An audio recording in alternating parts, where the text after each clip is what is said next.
యేసే జీవమును యేసేగాకి ఇంకెవ్వరు లేరని యేసేగాకి ఇంకెవ్వరు లేరని ఎంచి చెప్పిన యేసుని యొద్దకు ఎంచి చెప్పిన యేసుని యొద్దకు రండి రండి యేసుని యొద్దకు రమ్మనుచున్నాడు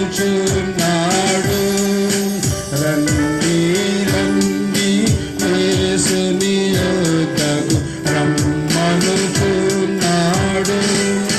ప్రయాసపడి భారము మోయువారలు ప్రయాసపడి భారము మోయువారలు ప్రభుని చెంతకు పరుగిడి వేగమి ప్రభుని చెంతకు పరుగిడి వేగమి రండి రండి యేసుని యొద్దకు రమ్మనుచున్నాడు. పరిశుద్ధుడైన మా తండ్రి, ప్రేమ కలిగిన మా ప్రభువా, ప్రయాసముతో జీవించుచున్న మమ్ములను ప్రేమించి రండి అని పిలుచుచున్నావు.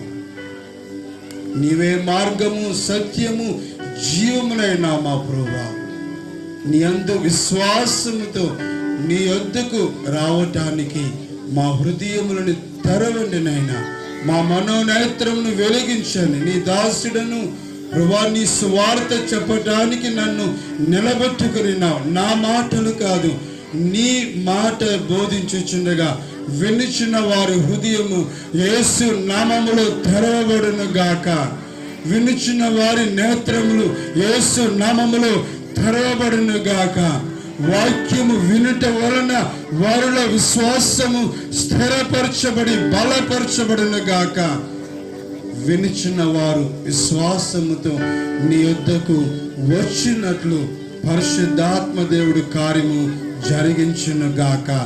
ప్రభువా, పలికిన మాటను బట్టి స్తోత్రం చెల్లిస్తూ నీ దాసుడు నన్ను సిలువ చాటున మరుగుపరచండి, నీవు మహిమ పొందుకొనుమని యేసు క్రీస్తు వారి యొక్క నామములో ప్రార్థించి స్తుతించి పొంది ఉన్నాము తండ్రి, ఆమేన్.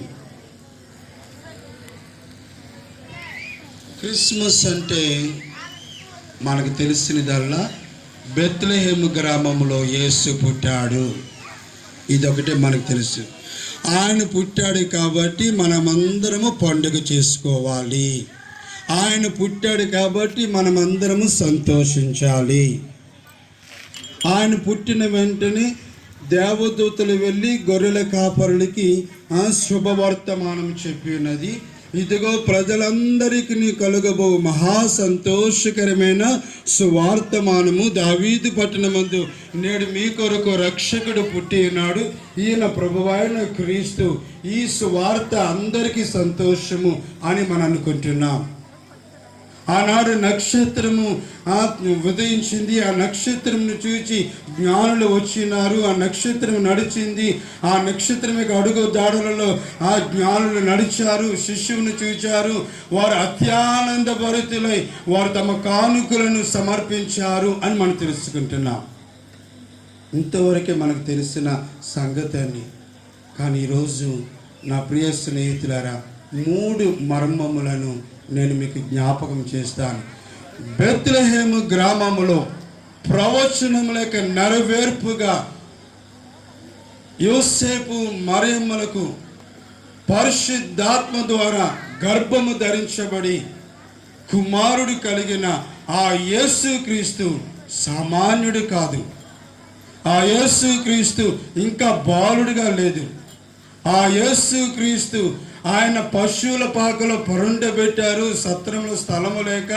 కనుక ఆయన ఏమాత్రం దేవుడిగా పిలువబడగలడు అని సందేహం పెట్టుకోక్కర్లేదని ఆ యేసుక్రీస్తు ఎంత గొప్పవాడో ఈరోజు కొద్ది నిమిషాలు దేవుని యొక్క వాక్యంలో ఉన్న సత్యములను గ్రహించుకుందాం. నెంబర్ 1, యేసుక్రీస్తు పుట్టిన వెంటనే దేవదూత రాత్రి వేళ పొలములో మందను కాల్చున్నటువంటి ఆ గొర్రెల కాపరుడి దగ్గరికి వెళ్ళి సువార్త చెప్పి ఉన్నది, సంతోషకరమైన సువార్త చెప్పి ఉన్నది అనే మాటను మనం ప్రతిరోజు ఈ క్రిస్మస్ దినాల్లో మనం వింటున్నాం.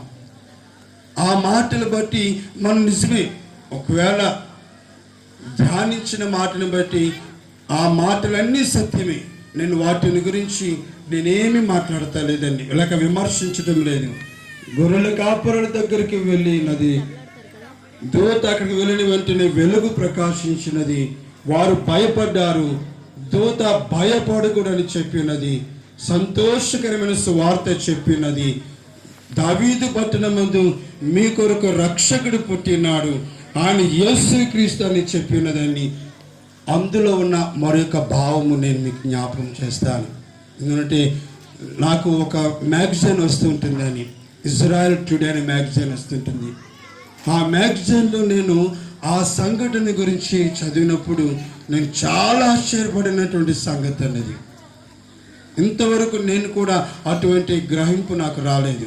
కానీ ఆ మ్యాగజైన్లో, అది ఇజ్రాయెల్ మ్యాగజైన్, నాకు యెరూషలేం నుంచి ఆ మ్యాగజైన్ వస్తుంటుంది ప్రతి నెల కూడాను. అందులో చాలా అద్భుతమైన సంగతులు ఇజ్రాయెల్ గురించిన మాట వింటూ ఉంటాం. అందులో ఒక యూదు పాస్టర్ గారు వ్రాసినటువంటి ఆ వ్యాసంలో ఉన్న మంచి మాట అని తెలిసాన్ని, దేవదూతలు లేక గబ్రియేలు దూత ఆ యొక్క పొలములో మందను కాల్చిన కాపరుడి దగ్గరికి ఎందుకు సువార్త తెలియపరిచింది, పంపబడింది, ఏ సువార్తను, దానిలో ఉన్న మర్మం ఏంటి అన్న దాని గురించి ఆలోచించినప్పుడు ఆ కాపరులు ఇశ్రాయేలు కాపరులని, ఇశ్రాయేలు కాపరులకి అది వాళ్ళ ప్రొఫెషన్.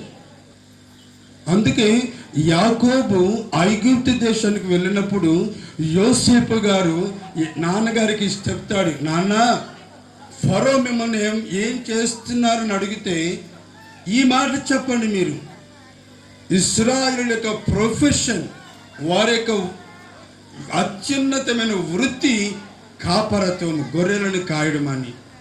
సో ఇప్పుడు ఆ దూత వెళ్ళే సమయానికి ఆ కాపరులు గొర్రెలను కాస్తున్నారు. ఆ గొర్రెలు ఏ గొర్రెలు తెలుసా అని, ఇశ్రాయేలీలు ప్రతి సంవత్సరం వారు దేవుని మందిరంలో బలులు అర్పిస్తారు. పాప పరిహారార్థ బలి, సమాధానార్థమైన బలి, పాప ప్రాయశ్చితార్థ బలి, ఇలాగా బలులు అర్పించే ధర్మశాస్త్ర నియమము ఇశ్రాయేలుకి ఉంది. ఆ దినాలలో ధర్మశాస్త్ర ప్రకారముగా వారు తూచ తప్పకుండా ఆ బలులు అర్పిస్తారు. ఆ బలులకి అవసరమైనటువంటి గొర్రెలు అవి ధర్మశాస్త్ర ప్రకారముగా నిర్దోషమైన గొర్రెలు, మచ్చ మడత డాగు లేని గొర్రెలై ఉండాలి. ఆ గొర్రెలు వాటికి ఏ విధమైన జబ్బు ఉండకూడదండి. చాలా జాగ్రత్తగా ఆ బలి ఇవ్వవలసినటువంటి ఆ యొక్క గొర్రెలను వాళ్ళు పెంచుతూ ఉంటున్నారు అక్కడని. ఆ గొర్రెల కాపరులు జాగ్రత్తగా ఆలకించండి, అటువంటి బలికి అవసరమైన గొర్రెలను ఆ స్థలంలో, ఆ పొలంలో వారు కాస్తున్నారు. తర్వాత వాటిని బలి ఇవ్వాలి ధర్మశాస్త్ర ప్రకారముగా. అందుకు వాటికి ఏ విధమైనటువంటి జబ్బు తగలకూడదు. అవి నిర్దోషమైన పుష్టి కలిగిన గొర్రెలుగా ఉండాలి. ధర్మశాస్త్రంలో ఒక పర్ణశాలల పండుగ గురించిన నియమాల్లో ఆ గొర్రెల గురించి వ్రాయబడుతుందని. సో అటువంటి ఆ గొర్రెలను పెంచుతున్నటువంటి గొర్రెల కాపరుల దగ్గరికి వెళ్ళి ఆ దూత ఇచ్చిన సమాచారము ఏమిటంటే, అయ్యా కాపరులారా, మీరు బలి ఇవ్వటానికి ఈ గొర్రెలను పెంచవలసిన అవసరం ఇంకా లేదు. అయ్యో, బలి ఇవ్వటానికి గొర్రెలని మేము ఎలా కాయాలి, వాటిని ఎలా పెంచాలి, వాటిని తోడేళ్ల బారి నుంచి, పులుల బారి నుంచి, నక్కల బారి నుంచి మేము వాటిని ఎలా రక్షించాలి, వాటికి ఏ విధమైన జబ్బు ఉండకూడదు, ఏ విధమైన దోషము వాటికి ఉండకూడదు, ఎలాగ వీటిని పెంచాలని మీరు బహు జాగ్రత్తగా మీరు వాటిని పెంచుతున్నారు. బట్ ఈరోజు ఒక సంతోషకరమైన సువార్తని మీకు తెలియచేస్తున్నాను.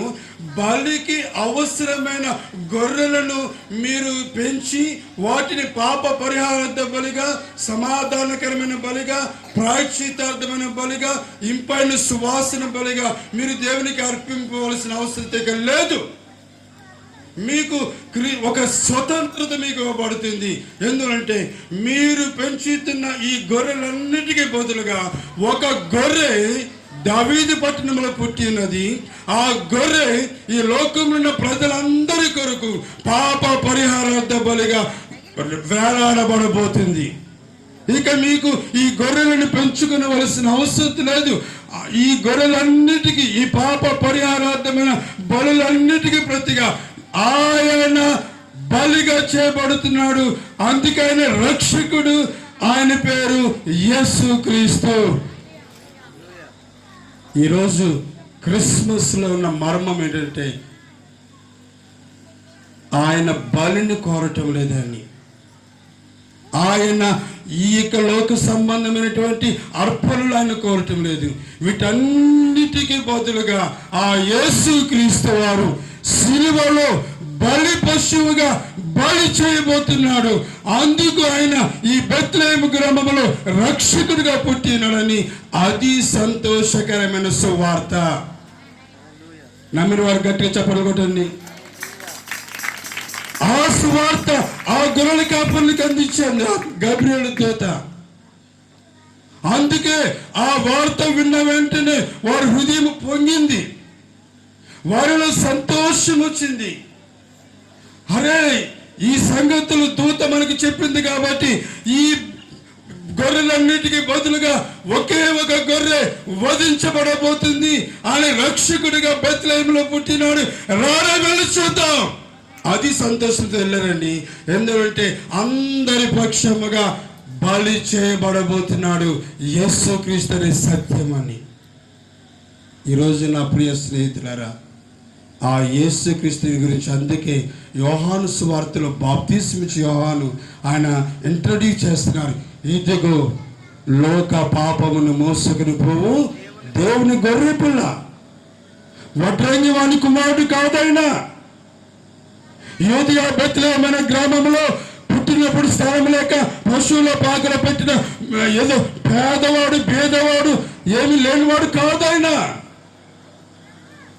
ఆయన లోక పాపములో ఉన్న ప్రక్షాళన చేయుటకు పరమును విడిచి భూమి మీదకి వచ్చి అందరి పక్షముగా సిలువలో బలియాగము చేయబడబోతున్న దేవుని గొర్రెపిల్ల, అంటే దేవుని చేత పంపబడిన గొర్రెపిల్ల.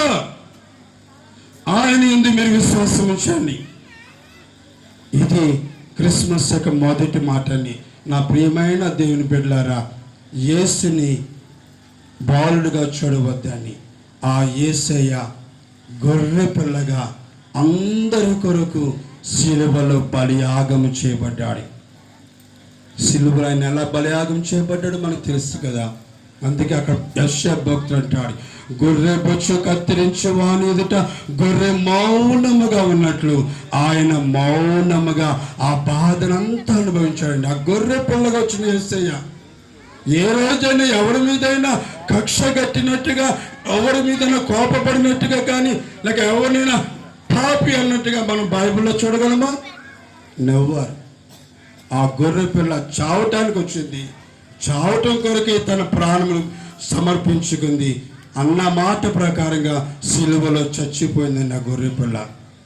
ఈరోజు ఆ గొర్రె పిల్ల చచ్చిపోయింది కాబట్టి ఈరోజు ఆ గొర్రె పిల్ల తన యొక్క నిర్దోషమైనది, అమూల్యమైనది, నిష్కలంకమైన రక్తమును చిందించింది కనుకనే ఆ రక్తములో మన పాపములన్నీ క్షమించబడ్డాయి.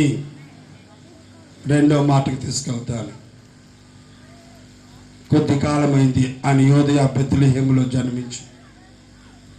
ఇంతలోనికి తూర్పు దేశపు జ్ఞానులు, అంటే ఇజ్రాయెల్ దేశమునకు తూర్పు వైపున జోర్దాన్, పర్షియా, ఇరాన్, ఇరాక్ ఈ దేశాలు ఉంటాయండి. ఆ దేశంలో జ్ఞానులు అనే మాట దేవుని వాక్యంలో మనం చూస్తున్నాం. వారు ఖగోళ శాస్త్రజ్ఞులు అని ఒకే ఒక తలంపు మనం కలిగి ఉంటున్నామండి.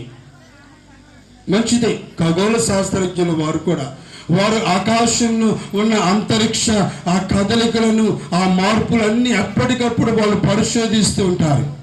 ఒకరోజు అకస్మాత్తుగా వింతైన తార ఆకాశంలో ఉద్భవించింది.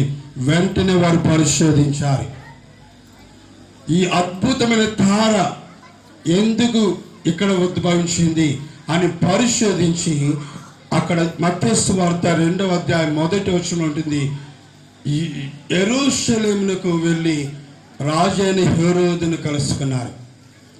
ఈ మాట మీదే నేను చాలా ఆలోచించాను. ఎందుకు జ్ఞానులు ఆ నక్షత్రమును చూసినప్పుడు యెరూషలేముకి వెళ్ళారు? యెరూషలేము కన్నా అద్భుతమైనటువంటి పురాతన సిటీస్ ఎన్నో ఉన్నావు కదా. అటువంటి వాటికి వెళ్ళకుండా యెరూషలేముకి ఎందుకు వెళ్ళారు జ్ఞానులు అని నేను ఆ వాక్యం మీద కాన్సన్ట్రేషన్ చేసి చాలా ప్రభు దగ్గర కనిపెట్టి నేను వాక్యం చదువుకుంటూ ఉంటే, దేవుని స్నేహితులారా, ఆ యొక్క జ్ఞానులు అనగా జ్ఞానం కలిగిన వారే, వారు పరిశోధిస్తారు, రీసెర్చ్ చేస్తారు. తరువాత మర్మం చెప్తా మీకు. ఇక్కడ జ్ఞానులనుంది. ఈ జ్ఞానులు ఎవరో దానియేలు గ్రంథము 2వ అధ్యాయము 2వ వచనం మీరు తర్వాత చదువుకోండి. జ్ఞానులంటే ఆ తూర్పు దేశంలో పర్షియన్, ఇరాన్, ఇరాక్ ఆ దేశంలో జ్ఞానులు అని పిలువబడేవారు ఎవరంటే, నంబర్ 1 శకునగాండ్రు, నంబర్ 2 గారడి వాళ్ళు, నంబర్ 3 తాంత్రిక విద్య తెలిసిన వాళ్ళు, నంబర్ 4 యలోక సంబంధమైనటువంటి ఇంద్రజాలం కుయుక్తులు అన్నీ తెలిసిన వాళ్ళని. మీరు దానియేలు 2వ అధ్యాయం 2వ వచనంలో మీరు ఆ మాటలు చదవచ్చండి. అటువంటి వారిని జ్ఞానులని పిలిచారు. ఎందుకు నేను మీకు చెప్తాను. ఒక దానియేలు గురించి మీకు చాలా మంది తెలుసు కదా. ఆ రోజు నెబుకద్నెజర్ ఒక అద్భుతమైన కళ కన్నాడు. కానీ విచిత్రం, ఆయన మర్చిపోయాడు కళని. కళను మర్చిపోయాడు. తన మనసులో కలవరం వచ్చేస్తుంది. ఆ కళను బట్టి వెంటనే వ్రాయబడుతుంది, దేశంలో ఉన్న వారినందరినీ ఆయన పిలిచాడని. ఆయన వీళ్ళందరినీ పిలిచి అన్నాడు, ఇదిగో నేను ఒక కళ కన్నాను, మీరు కళను చెప్పాలి, కళ భావమును చెప్పాలన్నాడు. వారు పెత్తరపోయారు. ఇదేమి చిత్రం, ఒకవేళ కళ ఏమిటో తెలియకుండా మేమేమి చేయగలం అనేటువంటి ఒక మనస్సుని వాళ్ళు కలిగి ఉన్నారండి. అదేంటి రాజా, మీరు కళ చెప్పండి, అప్పుడు మేము భావము మాకున్న జ్ఞానమును బట్టి శకునం చూస్తాము, మాకున్న జ్ఞానమును బట్టి జ్యోతిష్యం చూస్తాము, మాకున్న జ్ఞానమును బట్టి పరిశోధించి ఏదో గారడీ చేసి ఆ కళభావం మీకు చెప్తామంటే నెబుకద్నెజర్ చాలా కోప్పడిపోతాడు. అప్పుడు అంటాడు, జ్ఞానులైన మీరు ఈ కళ భావమును చెప్పకపోతే మీరు, మీ కుటుంబీకులు, మీ గృహాలు నేను తుత్తినీలుగా చేస్తాను అని అక్కడ ఆ మాట ఉపయోగిస్తాడు. తర్వాత దానియేలు కూడా వస్తాడు. ఆ యొక్క శకునగాండ్రికి, ఈ గారడి విద్య వాళ్ళకి, జ్యోతిష్యులకి, తాంత్రిక విద్య నిలిచిన వీళ్ళందరికీ అధికారి అయినటువంటి ఆర్యోకు దగ్గరికి వెళ్ళి ఏం జరిగింది, ఇదిగో రాజుగారికి కళ వచ్చింది, కళ మర్చిపోయాడు, కళ చెప్పాలి, కళ భావం కూడా చెప్పాలి.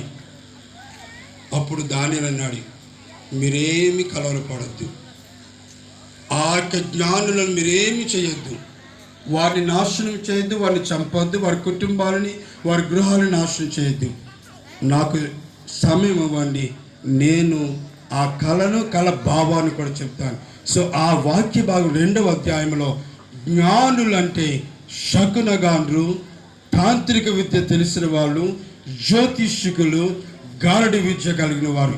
ఆ దినాల్లో వారు ఈ లోక సంబంధమైన దయ్యముల జ్ఞానముతో రాజుగారి దగ్గర పొట్ట పోసుకుంటారన్నమాట. వీళ్ళు సో ఇక్కడికి వచ్చిన హెరోదు రాజు దగ్గరికి వచ్చిన జ్ఞానులు వాళ్ళని ఎవరేమంటున్న వాళ్ళని జాగ్రత్తగా గమనించండి. తాంత్రిక మంత్రాలు తెలిసిన వారని, శకునం చూసి గారడి చేసేవాళ్ళని, అటువంటి వాళ్ళు దెయ్యపు జ్ఞానులని వాళ్ళని, దెయ్యము జ్ఞానముతో కలిగిన వారు. యాకోబు పత్రికలో 5వ అధ్యాయం అంటాడు, ఈ లోక సంబంధమైన జ్ఞానము దెయ్యముల జ్ఞానము. దాన్ని ఈ లోక సంబంధమైన జ్ఞానం దెయ్యముల జ్ఞానము. పైనుండి వచ్చే జ్ఞానం ఒకటి ఉంది, అక్కడ చక్కటి డిఫరెన్షియేషన్ చెప్పినారు. కనుక ఈ జ్ఞానులు తమ యొక్క లోక సంబంధమైన జ్ఞానముతో ఆ విచిత్రమైన తారకుని శకునం వేశారని వారు శకునం వేస్తారు. ఎందుకు ఈ వింత తార వచ్చింది, ఎందుకు ఇక్కడ పుట్టింది, ఇది పుట్టిందంటే ఎక్కడో ఒక మహాత్ముడు పుట్టాడు, ఎక్కడ పుట్టింటాడు మహాత్ముడు అని వారు శకునం చేసినప్పుడు, ఆ శకునంలో ఏమో తెలుసండి, సంఖ్యాకాండము 24వ అధ్యాయము 17వ వచనంలో ఒక మాట ఉందని, ఒక దినమున యాకోబు కుటుంబంలో నక్షత్రము పుట్టును అనే మాట ఉందని. సంఖ్యాకాండము 24:17 వచనం. యాకోబు కుటుంబంలో నక్షత్రము పుడుతుంది అన్నాడు. అక్కడ ఒక మంచి ప్రవచనము. అది వారి శకునంలో తెలుసుకొని, ఎస్ యాకోబు కుటుంబం అంటే పలానా యెరూషలేము ఇజ్రాయెల్ ప్రాంతం, అక్కడ ఎవరో ఒక మహాత్ముడు ఒక రాజు పుట్టాడు అనుకొని వీళ్ళందరూ కూడా ఎక్కడికి వచ్చారండి, హెరోదు రాజు దగ్గరికి వచ్చారు. కానీ నా ప్రియస్తులు, ఇప్పుడు నా యొక్క అంశం ఏంటంటే ఆ తర్వాత సంఘటన గురించి చెప్పటంలో దెయ్యముల యొక్క జ్ఞానము ఎక్కడికి నడిపించిందంటే ఈ లోక సంబంధమైన రాజు దగ్గరికి వెళ్ళింది. చాలా కలవరం వచ్చిందని. నక్షత్రం యొక్క అడుగు జాడలలో వారి తర్వాత శిష్యులు చూచారు, అత్యానంద భరితులైనారు, కానుకలన్నీ ఇచ్చారని. ఆ తర్వాత మీరు మత్తయి సువార్త 2వ అధ్యాయంలో మీరు చూస్తే కానుకలు ఇచ్చి వారు వెళ్ళిపోతున్నారు. మళ్ళీ ఎక్కడికి, హెరోదు దగ్గరికి వెళ్ళిపోతున్నారని. ఎందుకంటే వాళ్ళ జ్ఞానం ఏ జ్ఞానం, అది దయ్యముల యొక్క జ్ఞానం. హెరోదు రాజు యొక్క కుతంత్రాన్ని వాళ్ళు తెలుసుకోలేకపోయారు. కనుక బాబుని చూశారు, కానుకలు సమర్పించారు. ఇప్పుడు మళ్ళా వారి ప్రయాణము టువర్డ్స్ హెరోదు సైడ్ అని. అప్పుడు మళ్ళా దేవుడు, అక్కడ మాట ఉండేది, దేవుడు స్వప్నమందు వారికి ప్రత్యక్షమై అని అంటాడు, మీరు ఆ మార్గంలో కాదు ఈ మార్గంలో వెళ్ళండి అన్నప్పుడు ఆ జ్ఞానులు వేరొక మార్గం వెళ్ళారు. ఆ మార్గం ఏంటో తెలుసా అండి, మీరు బైబిల్ చాలా జాగ్రత్తగా గమనిస్తే ఆ మార్గము తర్వాత యేసు క్రీస్తు వారిని యోసేపు మరియమ్మ గారు ఆ చిన్న బాబుని తీసుకొని వెళ్ళిపోయిన మార్గము, ఐగుప్తుకు వెళ్ళిన మార్గము యేసయ్య మార్గము. అందరూ దేవుని స్తోత్రం ఇస్తారండి.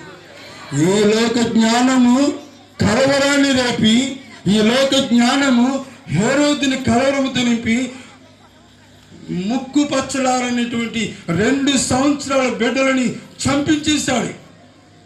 ఎందుకంటే ఈ శకున గాండ్రేక జ్ఞానము, ఇది ఈ లోక సంబంధమైన జ్ఞానము, ఇది ఈ లోక సంబంధమైన తాంత్రిక జ్ఞానం. ఇది ఈ తాంత్రిక మంత్ర శక్తుల జ్ఞానము కలవరాన్ని తీసుకొచ్చింది.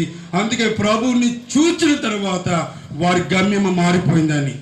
After see the baby of Jesus అని, యేసు క్రీస్తుని చూచిన తర్వాతనే వారి గమ్యము మారిపోయిందంటే ఈరోజు నా వాక్య సందేశం ఒకటే, నీ జ్ఞానము అది దయ్యముల జ్ఞానముతో సమానం. ఈ లోక జ్ఞానము వెర్రిది. కానీ యేసు వద్దకు రండి, యేసు వద్ద దేవుని జ్ఞానమును సంపాదించండి. ఆ యొక్క దేవుని గురించిన జ్ఞానము నీ జీవిత గమనాన్ని మారుస్తుందని. ఈ లోక సంబంధమైన జ్ఞానము నువ్వు ఎంత చదువుకో నరకానికి అది. కానీ నువ్వు చదువు లేకపోయినా పర్వాలేదు, యేసు వద్దకు రండి, ఆ యేసు పాదములతో నేర్చుకోండి. ఆ యేసు క్రీస్తు నీకు దేవుని గురించిన జ్ఞానము బోధించినప్పుడు నీ లైఫ్ స్టైల్ మారిపోతుంది. ఆ దేవుని జ్ఞానముతో నీవు నీ జీవితం యొక్క గమనము మారుతుంది. ఎక్కడికి వెళుతుంది అంటే ఆ యేసు మార్గము తిన్నగా ఎక్కడ తీసుకెళ్తుందని, పరలోకానికి తీసుకువెళ్తాది. యేసు పుట్టుట ద్వారా జ్ఞానుల నుండి మనం నేర్చుకునవలసిన సంగతి అదని. నా ప్రియమైన దేవుని స్నేహితులారా, నువ్వు ఎంత చదువుకుంటే ఎవరికి కావాలి, ఎంత ఉద్యోగం చేస్తే ఎవరికి కావాలి?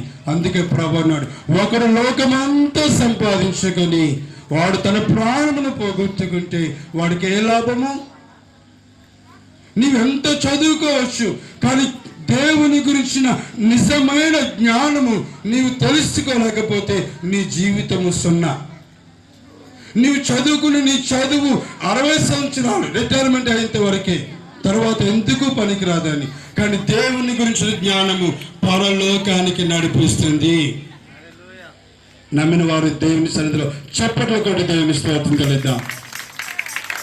జ్ఞానము తమ లోక జ్ఞానముతో హేరోదు దగ్గరికి వెళ్ళి కలవరాన్ని తీసుకొచ్చారు. అదే జ్ఞానులు యేసుని చూచిన తర్వాత వేరే దారిలో, యేసయ్య దారిలో వెళ్ళారు. వారు క్షేమముగా వెళ్ళిపోయారు వాళ్ళని. ఇక మూడో మాట జ్ఞాపకం చేసి నేను ముగించి ప్రార్థన చేసుకుందాం. దేవునికి స్తోత్రం కలుగుగాక. సో క్రిస్మస్ అంటే ఏదో పండగ అనుకోవద్దని, యేసు క్రీస్తులో ఉన్న ఆ గొప్ప బాధ్యతను మనం తెలుసుకుందాం. ఈ లోక సంబంధమైన బలులకు బదులుగా ఆయనే బలి చేయబడ్డాడు. ఎంత గొప్ప బాధ్యత అన్నది. ఈ లోక జ్ఞానము కన్నా ఆయన వద్దకు వచ్చిన జ్ఞానము మనల్ని నిత్య జీవము నడిపిస్తున్నది. ఇక మూడవది, యేసు క్రీస్తు ఎందుకు అసలు లోకానికి పంపబడ్డాడు? మనందరం అనుకుంటున్నాం మంచిదే, నేనేమి ఇది చేయట్లేదండి. చాలామంది, నేను కూడా చాలాసార్లు బాగు చేశాను. నశించిన దానిని వెతికి రక్షించడం కొరకు ఆయన ఈ లోకానికి వచ్చినాడు. ఇందాక జ్ఞానం గురించి చెప్పాను కదండి. ఆయన ఎందుకు వచ్చాడంటే యోహాను మొదటి పత్రిక 3వ అధ్యాయం 8వ వచనంలో అపవాది క్రియలను లయపరచుట కొరకు ఆయన ప్రత్యక్షపరచబడ్డాడు. ఆ జ్ఞానులలో ఉన్న ఆ శకునము, ఆ యొక్క తాంత్రిక విద్యలు, ఆ జ్యోతిష్యము, ఆ గారుడి, ఇవన్నీ అపవాది క్రియలు. అటువంటి అపవాది క్రియలను లయపరచడానికి యేసు ఈ లోకానికి పంపబడ్డాడు. ఈరోజు నా ప్రియమైన స్నేహితులారా, మీకు కష్టం వచ్చిందా, మీ హృదయంలో దుఃఖం వచ్చిందా, లేక మీ జీవితంలో సమస్య ఎదుర్కొంటున్నారా? తాంత్రిక విద్యల దగ్గరికి వెళ్ళకండి, తాయెత్తులు కట్టించుకోవద్దండి, లేక మంత్రగాళ్ళ దగ్గరికి వెళ్ళి మంత్రం వేయించుకోవద్దండి, జ్యోతిష్యం దగ్గరికి వెళ్ళొద్దని, వాస్తు శాస్త్రాలను మీరు చూపించుకోవద్దని. అవన్నీ దెయ్యముల జ్ఞానంతో సమానం, కలవరపరుస్తాయి. యేసు వద్దకు రండి. యేసయ్య మీరు నడవవలసిన మార్గము ఆయన మీకు బోధిస్తారు. ఇప్పుడు మూడవ మాట, ఎందుకు యేసు ఈ లోకానికి వచ్చినాడంటే to reveal the true God అని. నిజమైన దేవుడు ఎవరో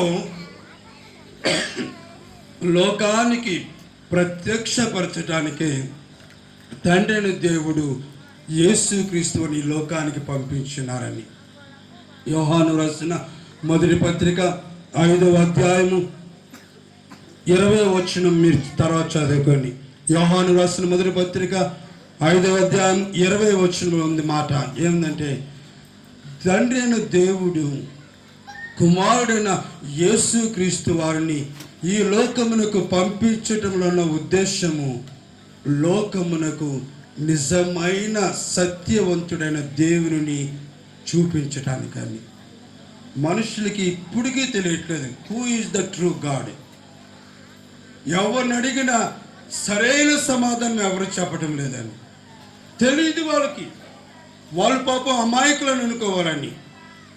కనుకని ఆ తండ్రిని దేవుడు లోకమునకు తనని తాను ప్రత్యక్షపరచుకుంటానికి తన రిప్రజెంటేటివ్గా యేసుక్రీస్తు వారిని ఈ లోకానికి పంపించి, ఆ యేసుక్రీస్తు ద్వారా లోకానికి ఒక దర్శనమిచ్చాడు. ఎస్, నిజమైన దేవుడు యెహోవా, ఆయన కుమారుడు యేసుక్రీస్తు పరిశుద్ధాత్మ దేవుడు. He is the true God.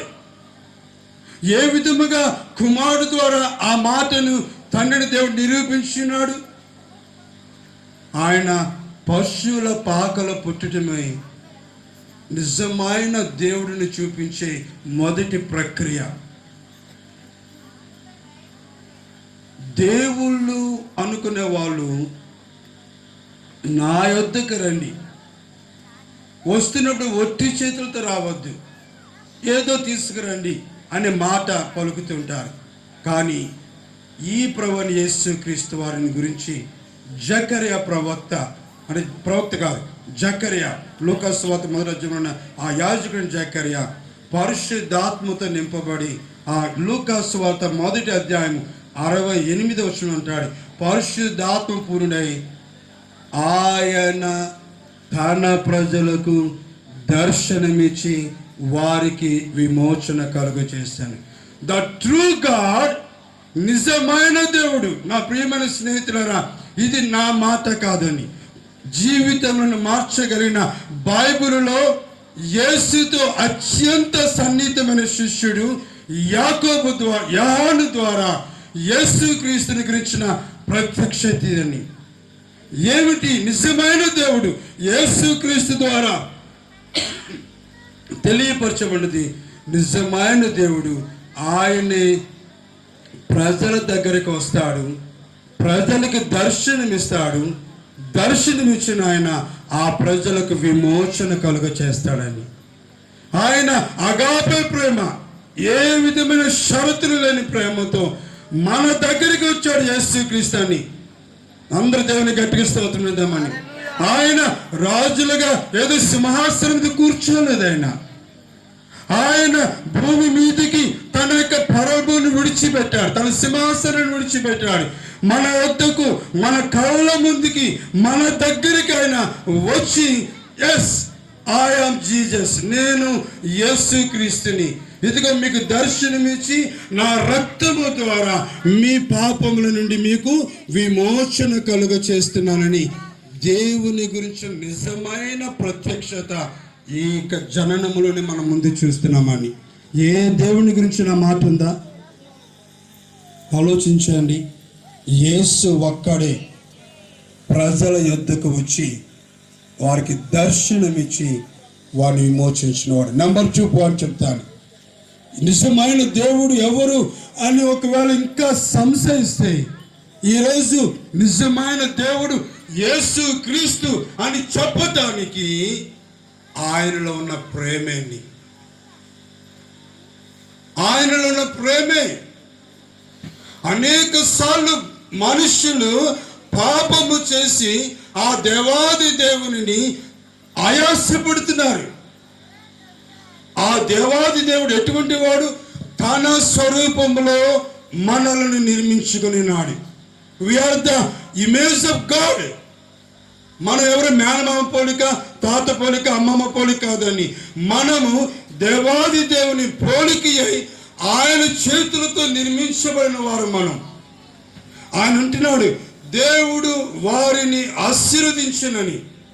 దేవుడు మనల్ని ఆశీర్వదించాడు. అమ్మా నాన్నలు కాదు, టీచర్ గారు కాదు, లేక ఆ ప్రభుత్వ అధికారులు కాదు. నీవు గర్భంలో పడినప్పుడే దేవుడు నిన్ను ఆశీర్వదించేశాడు. He blessed.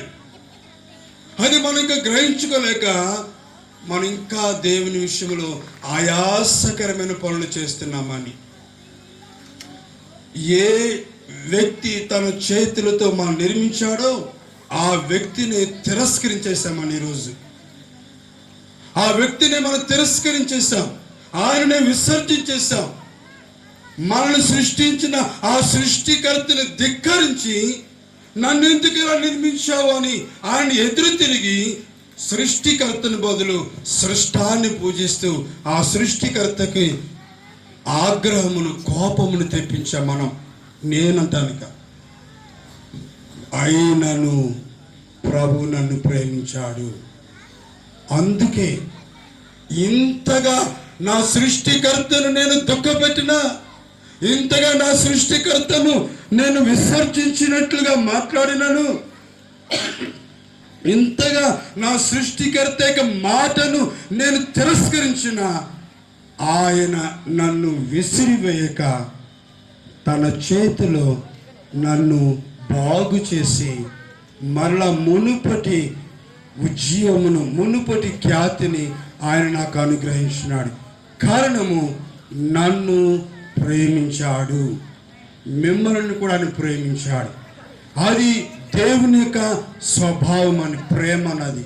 ఈరోజు ఆ నిజమైన ప్రేమ అంటే నీవు ఎంతగా ఆయనని దూషించినను, ఆయనని తిరస్కరించినను, నిన్ను విసిరివేయకుండా, నిన్ను మూలన పడేయకుండా, నిన్ను పనికి మనవానిగా చేయకుండా ఆయన నిన్ను తన పాత్రగా నిన్ను సరి చేసుకొని మరలా నీకు ఒక ఉన్నతమైన స్థానం ఇచ్చారు. కారణము God loves you. God loves you. ఆయనలో ప్రేమ లేకపోతే నీవు చేసిన కార్యములకు నిన్ను విసిరివేయవలసిన బడవలసిన వారమే మనం. కానీ ఈరోజు తృణీకరించబడలేదు, విసిరివేయబడలేదు. మరలా మనము ఆయన స్వరూపంలోకి వచ్చాం. అదే నా యొక్క మాటలు ఏమంటారంటే పునరుజ్జీవమును మనం పొందుకున్నామని, మళ్ళా పునః సృష్టి మనం చేయబడ్డామని. క్రీస్తు యేసు రక్తము ద్వారా, క్రీస్తు యేసు యొక్క రక్తము ద్వారా పాపముల చేతను, అపరాధముల చేతను చచ్చిన వారమైన నన్ను ఆయన తిరిగి తన రక్తము ద్వారా పునః సృష్టి చేశారని. కనుక పౌలు అంటాడు, క్రీస్తు యేసునందున్న వారు నూతనమైన సృష్టి, పాతవి గతించిపోయినవి, ఇదిగో సమస్తమును నూతన పరిచినవి. నన్ను, పాపముతో నన్ను కనికరించి కృప చూపి తన రక్తము ద్వారా నన్ను కడిగి తన సొత్తుగా చేసుకొని నన్ను పునః ప్రతిష్ట, పునః సృష్టి, పునరుజ్జీవము చేసిన ఆ దేవుని కన్నా ఎవరు దేవుడు?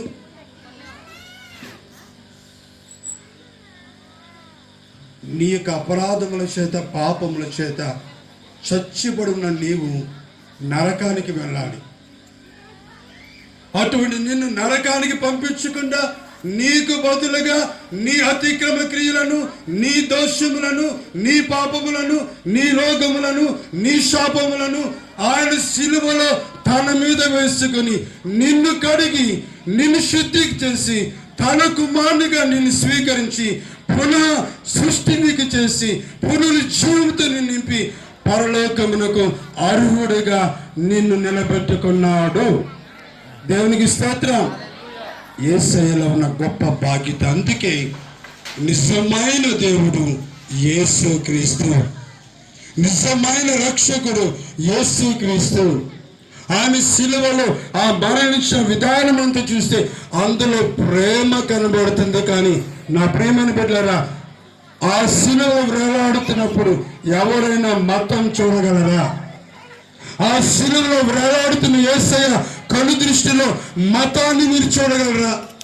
మతము కాదు సుమా, ప్రేమ కనబడుతుందని. అది మీరు చూస్తే ప్రేమే కనబడుతుంది. మీరు మతం యొక్క ముసుగులు చూస్తే మతమే కనబడుతుంది. పచ్చ కాంబల రోగికి లోకమంతా ఎలా ఉంటుందని పసుపుగానే కనబడుతుంది. ఎందుకంటే పచ్చ కాంబల రోగి. ఈరోజు మనుషులు మతముతో ముసుగు వేసుకొని ఆ ముసుగులో యేసుని చూస్తుంటే మతమే కనబడుతుందండి. ఆ ముసుగు తొలగించబడి ఆ సిలువలో నీ కొరకు వేలాడి నిన్ను నూతనమైన సృష్టిగా చేయబోతున్న ఆ యేసుని చూస్తే ఆయనలో ప్రేమ కనబడుతుంది. అందుకే ప్రభు తండ్రిని దేవుడు అంటే, నేను లోకమును ఎంతో ప్రేమించిన నేను ఆ లోకమును తిరిగి ఆ ప్రజలను నా దగ్గరికి చేర్చుకుంటానికి ఇదిగో నా అద్వితీయ కుమారుని యేసుని మీ వద్ద పంపుతున్నాను. ఆ యేసు క్రీస్తుని చూడండి, ఆయనలో ప్రేమను చూడండి. కేవలము ఏదో రోగుని స్వస్థపరిచిన ప్రేమ కాదు, నిన్ను కడిగి తల అన్నింటిగా నిలబెట్టడానికి సిలువలో వేలాడిన యేసును చూచి ఆ కళ్ళ ప్రేమను చూచి నన్ను గ్రహించకండి.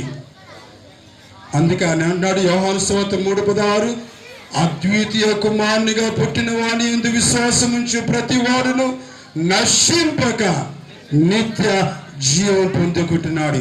యేసు క్రీస్తు ద్వారా ఈ లోకానికి తెలియబడిన సత్యము, Jesus is the true God. గట్టిగా చప్పట్లు కొట్టి దేవుని స్తోత్రం విధమని. Jesus is the true God. యేసు నిజమైన దేవుడు, యేసు నిజమైన రక్షకుడు. యేసు తన ప్రేమతో మనల్ని కనికరించి క్షమించి ఆయన మనలను తన స్వరూపంలోకి తిరిగి నిర్మించుకున్న గొప్ప దేవుడు. అందుకే యేసు నిజమైన దేవుడని. మా ప్రియ స్నేహితులారా, ఇలాగ చెప్పాలంటే ఎన్నో నేను చూపించగలను. ఆయన సత్యవంతుడైన దేవుడు.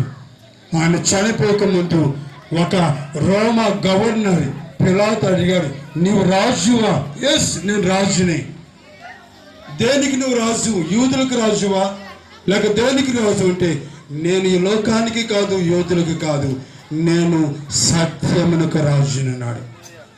దేవుని స్నేహితులారా, సత్యము మనలను స్వతంత్రులుగా చేస్తుందని, సత్యము మన చేతులకు ఉన్న బంధముల నుంచి మనకి విడుదల కలుగ చేస్తుందని, సత్యము దేని చేత కృంగిపోయి నలిగిపోయి నా జీవితంలో సమస్తము నేను కోల్పోయాను, ఇక నా జీవితానికి ఏ ఆశ లేదు అని ఉంటున్న సమయంలో ఆయన నీ చెయ్యి పట్టి పైకి లేపుతాడు. ఆయన ఎందుకంటే సత్యవంతుడు కాబట్టి అని.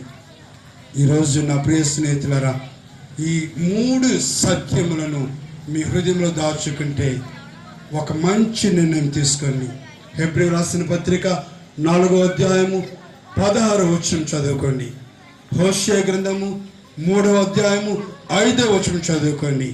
ఆ 2 వచనంలో ఒకే ఒక మాట, యెహోవా ఈ దినముల అంతమునందు యెహోవా యందు భయభక్తులు కలిగి యెహోవా యొక్క దయను పొందుకున్నట్లు యెహోవా యొద్దకు రండి.